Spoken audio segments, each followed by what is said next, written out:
चलिए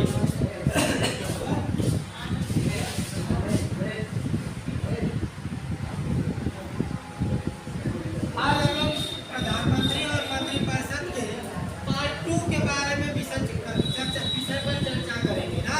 शांत हो जाइए थोड़ा सा भैया, आप लोग शांत नहीं रहेंगे तो आवाज सही नहीं आएगी।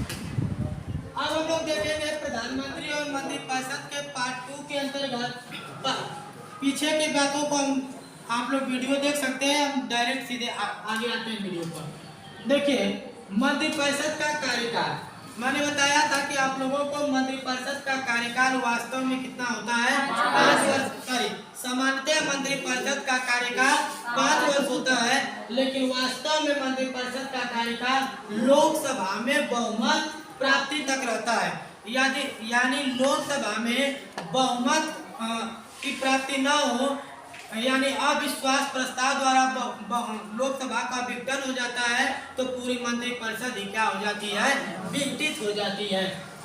हम लोग दूसरा देखेंगे शपथ।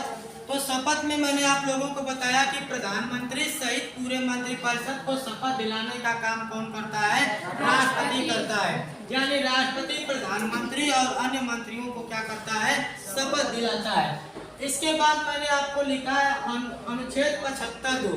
इसमें अनुच्छेद 75(2) में बात यही कही गई है कि प्रत्येक मंत्रिपरिषद व्यक्तिगत रूप से राष्ट्रपति के प्रति उत्तरदायी होता है। मंत्रिपरिषद व्यक्तिगत रूप से राष्ट्रपति के प्रति उत्तरदायी होता है, अर्थात कोई भी मंत्री राष्ट्रपति के प्रसाद पर्यंत अपना पद धारण करता है। इसके बाद देखेंगे 75(3) में। तो 75(3) में हम लोग देखेंगे कि मंत्रिपरिषद सामूहिक रूप से लोकसभा के प्रति उत्तरदायी होती है। इसका आशय यह है कि यदि लोकसभा में अविश्वास प्रस्ताव के द्वारा अविश्वास प्रस्ताव पारित हो जाता है तो पूरी मंत्रिपरिषद क्या हो जाती है, भंग हो जाती है। तो इस दोनों बातों को आप याद रखिएगा। व्यक्तिगत रूप से मंत्रिपरिषद राष्ट्रपति के प्रति उत्तरदायी तथा सामूहिक रूप से मंत्रिपरिषद लोकसभा के प्रति उत्तरदायी होती है। अब हम लोग देखेंगे प्रधानमंत्री तथा मंत्रिपरिषद की योग्यता, यानी किस व्यक्ति को जो है प्रधानमंत्री या मंत्री बनाया जा सकता है। तो इसमें संविधान में यह आर्टिकल 75(5) में यह प्रावधान किया गया है कि किसी भी व्यक्ति को राष्ट्रपति प्रधानमंत्री या मंत्री के पद पर नियुक्त कर सकता है, बशर्ते 6 माह के अंदर वह संसद का सदस्य होना अनिवार्य है। यदि 6 माह के अंदर वह व्यक्ति संसद का सदस्य नहीं हो पाता है तो उसका मंत्री पद क्या हो जाता है, निरस्त हो जाता है। अगली बिंदु हम लोग देखेंगे मंत्रिपरिषद में किसे किसे शामिल किया जाता है। तो मंत्रिपरिषद में सीधे आर्टिकल 74 में कहा गया है कि राष्ट्रपति के कार्यों को सलाह देने के लिए एक मंत्रिपरिषद होगी और उसके शीर्ष पर प्रधानमंत्री होगा। तो मंत्रिपरिषद के अंतर्गत प्रधानमंत्री को, कैबिनेट मंत्री को, राज्य मंत्री को और उप मंत्री को शामिल किया जाता है। यहाँ पर मैंने लिखा है कैबिनेट मंत्री या मंत्रिमंडल।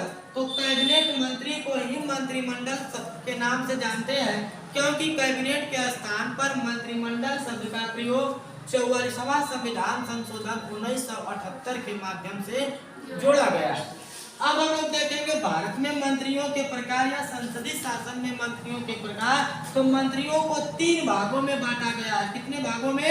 3 भागों में बांटा गया है। कैबिनेट मंत्री या मंत्रिमंडल, दूसरा होगा राज्य मंत्री और तीसरा होगा उप मंत्री। हम लोग देखेंगे कि कैबिनेट मंत्री या मंत्रिमंडल होता है वह शासन की एक छोटी सी इकाई होती है, लेकिन वह सर्वोच्च इकाई होता है। अर्थात मेरे कहने का आशय यह है कि मंत्रिमंडल आकार में छोटा होता है लेकिन शक्ति में वह क्या होता है, बड़ा होता है। शासन संबंधित सामान्यतः सभी फैसले जो है मंत्रिमंडल के द्वारा ही किया जाता है या लिया जाता है। इसके बाद हम लोग देखेंगे कि इस कैबिनेट मंत्री या मंत्रिमंडल की सहायता के लिए एक राज्य मंत्री और उप मंत्रियों की नियुक्ति की जाती है।